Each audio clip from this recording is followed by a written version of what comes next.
Olá, pessoal! Sejam bem-vindos a mais uma palestra do Centro Espírita Luz da Esperança de São Francisco de Assis, do CELE. Meu nome é Bruno, sou palestrante da casa e hoje nós vamos falar a respeito de reencarnação e evolução. Para quem quiser estudar mais a fundo o assunto, está no capítulo 4 do Evangelho segundo o Espiritismo. Lá tem todas as informações de forma mais minuciosa. Mas basicamente a gente vai falar aqui sobre reencarnação e evolução. E eu já vou começar com um assunto talvez considerado polêmico. Qual é o assunto? Bom, no Espiritismo o Espiritismo se baseia nos ensinamentos de Cristo. E os ensinamentos de Cristo estão em grande parte, em sua maioria, na Bíblia, no Novo Testamento. Ok. Se estão lá na Bíblia, no Novo Testamento, por que, se a gente for procurar na Bíblia a palavra reencarnação ao longo de dos 4 evangelhos e demais livros, por que a gente não vai encontrar a palavra reencarnação? Se os ensinamentos de Cristo estão lá. Nós temos que entender que esses livros, pelo menos do Novo Testamento, já possuem mais de 2000 anos. E os livros, eles foram escritos não no momento em que eram conversados com Jesus, eles foram escritos depois. Acontece que eles foram escritos numa língua, essa língua passou alguns anos para ser traduzida para uma outra língua, para o grego, e aí depois foi traduzido para o português ou para as outras línguas latinas. Mas passou por algumas traduções. E além de passar por algumas traduções, os livros passaram por mãos de algumas pessoas ao longo da história. E pessoas poderosas, pessoas que talvez detinham um grande poder sobre outras e que por motivos talvez escusos não queriam que todo aquele conhecimento chegasse às pessoas daquela forma. E isso porque o que eu estou falando? Ao longo da história a gente vai ver, se forem atrás, existiram concílios que determinavam quais livros deveriam constar e quais não deveriam constar. O que deveria entrar e o que não deveria entrar na Bíblia. Assim como o próprio texto podia, sim, ter sido modificado. Feito pequenas modificações para que tivessem alterações. E aí não tivessem algumas palavras-chave que poderia, de certa forma, modificar o status quo da época. Teve um concílio em específico, o Concílio de Constantinopla, de 553 d.C., que o imperador e papas, ou autoridades da época, se reuniram e, por alguns motivos, modificaram os textos. Né? Tem historiadores que falam a respeito disso, vocês podem pesquisar mais, mas só para a gente entender onde que a gente está, por que a gente está falando em reencarnação. Jesus falou, mas não está lá explícito. Só que assim, tu consegue modificar algumas palavras que estão lá explícitas, algo que está bastante claro, que está bastante de forma objetiva. Só que quando aquilo tá lá o texto, só que de uma forma mais figurada, de uma forma mais subjetiva, através de uma história, através de uma parábola, fica mais difícil de ter percebido, de ter interpretado daquela forma, a ponto de ter modificado, de ter suprimido tal passagem. E a gente encontra na Bíblia essas passagens. Elas existem, elas estão lá. Dentre elas, eu vou escolher uma para a gente discutir aqui, que eu gosto bastante, que é o encontro de Jesus com Nicodemos. Nicodemos era um fariseu, era um doutor da lei, era uma pessoa estudada, sábia, uma pessoa que sabia bastante a respeito das leis, né, dos judeus. Ele era um governante judeu. E o que aconteceu? Ele foi para se encontrar com Jesus à noite. Bom, aí a gente já supõe, né, por que à noite? Por que não de dia? Bom, porque ele não poderia ser visto com Jesus, a princípio. Eram encontros escondidas. Ele sabia que a posição dele, né, deveria ter um certo cuidado, mas ele queria conversar com Jesus. E ele chegou para conversar com Jesus de noite, e ele já chegou demonstrando respeito a Jesus, dizendo, olha, né, parafraseando ele, usando outras palavras para contar mais ou menos a história. Ele chegou para Jesus e disse: olha, isso que tu ensina, os milagres que tu faz, só pode ser obra de Deus.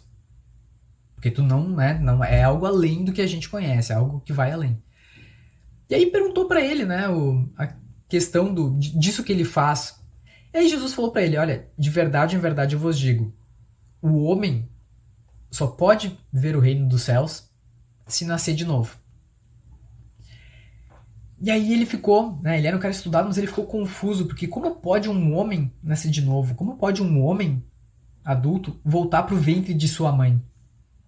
E aí Jesus falou: de verdade em verdade eu vos digo, só pode, né, o homem ver, entrar no reino dos céus, se nascer da água e do Espírito. E aí a gente começa a entender o que Jesus estava querendo dizer. Percebam, Jesus falou da água e do Espírito. Se a gente deixar passar, ler aquilo ali de uma forma bastante linear, talvez a gente não consiga compreender a essência do que Jesus estava querendo ensinar ali. Mas o que Jesus estava querendo dizer? Pelo menos antigamente, se acreditava que a água ela era fonte geradora. Bom, a gente sabe hoje que água é vida. A gente fala água é vida. Sem água não existe a vida nas condições que existem no planeta Terra, na vida material. Todo ser vivo precisa de água na nossa Constituição. E Jesus falou, precisa de água. Ou seja, precisa de um elemento fundamental para a vida material. Nasce da água e do Espírito. Ou seja, um elemento da vida material e o outro elemento da vida espiritual. O princípio inteligente. Ou seja, ele está querendo dizer que o homem precisaria reencarnar, voltar à vida em outro formato, para que ele pudesse desenvolver as habilidades necessárias para ver o reino dos céus. É basicamente isso que Jesus está falando. E aí a gente começa a buscar esse entendimento e ver o que Jesus estava querendo dizer com isso, com a reencarnação, necessidade para a gente ver o reino dos céus.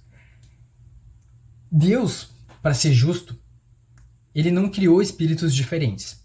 Ele criou os espíritos da mesma forma, todos iguais nas mesmas condições. Para que, através de um processo de aprendizado, todos nós pudéssemos lapidar o nosso espírito, o nosso conhecimento, a ponto de atingir um conhecimento maior e assim ser um ser mais puro, um ser que aprendeu, que se desenvolveu. A gente precisa passar por esse processo de aprendizado. Só que ao mesmo tempo que Deus nos criou todo mundo igual para ser justo, se a gente for pensar em justiça, como seria justo se as pessoas nascem em condições completamente diferentes? Onde que estaria justiça nisso? Uma pessoa que nasce numa família que se dá super bem, que tem condições financeiras boas, que ele consegue buscar algo para ele, em uma oposição a uma pessoa que nasce em condições completamente adversas, que não entende desde criança o que é o amor, o que é um amor que vem de familiares, que está envolvida com a negatividade. Não quer dizer que essa pessoa não tenha capacidade de se desenvolver e pode se desenvolver muito e vai se desenvolver. Mas percebam, existem experiências diferentes.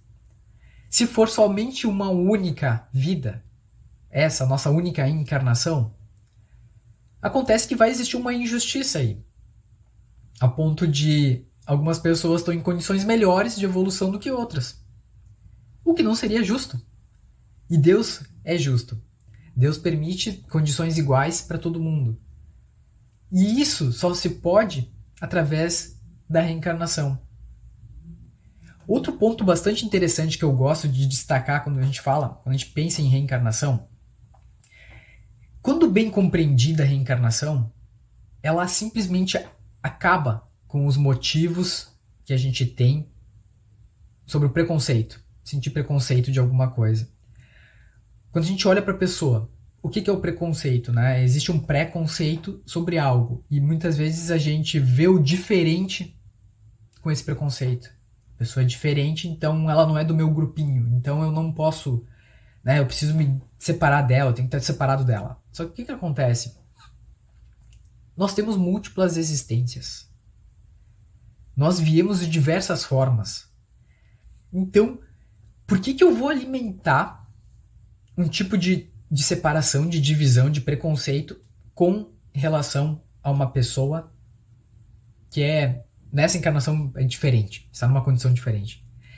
E isso vale para tudo. Se hoje eu sou homem, eu posso ser mulher amanhã, na próxima encarnação.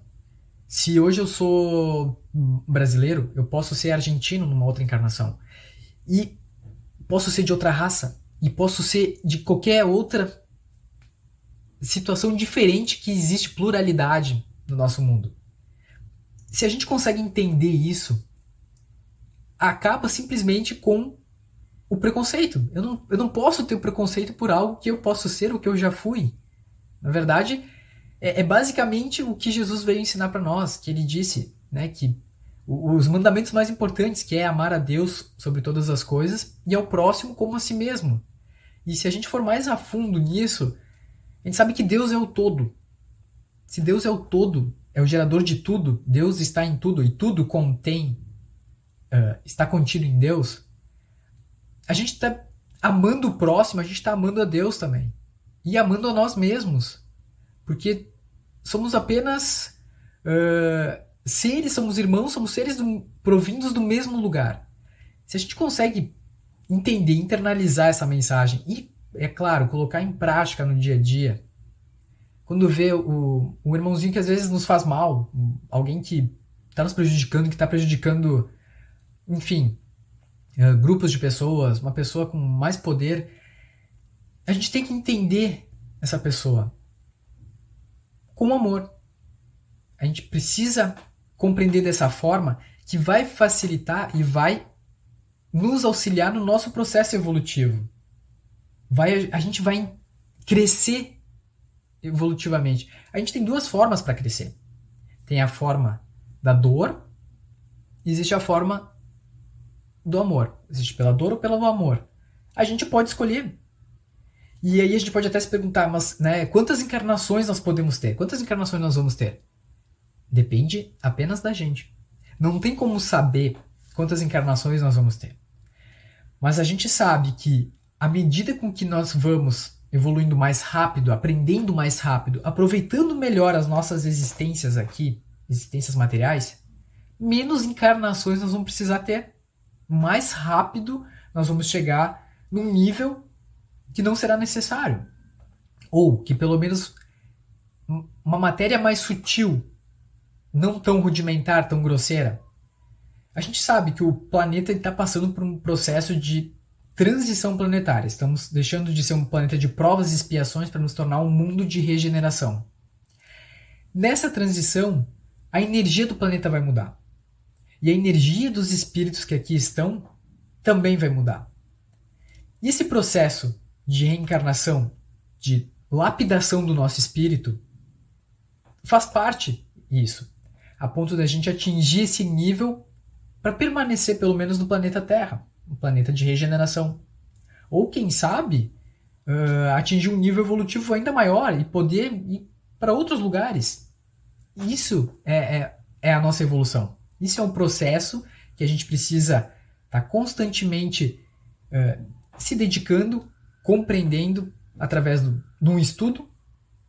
Essa informação a gente transforma em algo útil para o nosso processo evolutivo. A gente compreende e aí aplica na prática. É isso que a gente precisa fazer. Isso é o nosso processo de evolução. E isso a gente consegue através dos processos reencarnatórios. Se a gente for olhar para nós no passado, a gente era pior. A gente era mais bruto, a gente fazia coisas piores. Hoje, o nosso estado, o nosso momento atual é o nosso melhor nível, por assim dizer. É o nosso eu mais atualizado, mais evoluído. E se a gente continuar nesse processo, se dedicando, entendendo, compreendendo, desenvolvendo o amor, aquele amor que Jesus veio nos dizer, a gente vai estar evoluindo para na próxima reencarnação vir ainda melhor e assim sucessivamente, até que a gente se torne cada vez mais útil para Deus nessa criação. Compreendido, pessoal? Eu agradeço a todos pela presença, peço a Deus que abençoe a todos e que a gente possa ter os ensinamentos de Cristo no nosso coração e também no nosso dia a dia, na prática diária. Que assim seja.